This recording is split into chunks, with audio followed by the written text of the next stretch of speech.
Безнең мәдәният хезмәткәрләре һөнәр оешмалары берлеге, профсоюз. Ул бик күп тармаклы профсоюз, анда бик күп төрле кеше керә, анда торган бурычлар да бик күп төрле. Шулай да бер нәрсәне әйтеп китәсем килә.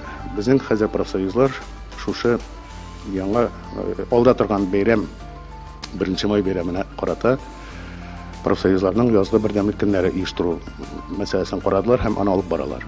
Бу эшне алып барган чагында һәр оешмаларда профсоюзлар комитетларының киңәйтелгән җыелышлары, профактив утырышлары, кол договор күмәк килешү буенча коллектив җыелышлары, конференцияларында таләпләр беркетелде хөкүмәткә, җәмгыятебезнең хуҗаларына дип әйтик, күп мәсьәләләр турында әйтелде. Безнең алда торган бурычлар күп. Профсоюзның төп бурычы ул матди һәм иҗтимагый хезмәткәрләрнең матди һәм иҗтимагый интересларын яклау. Төп бурыч.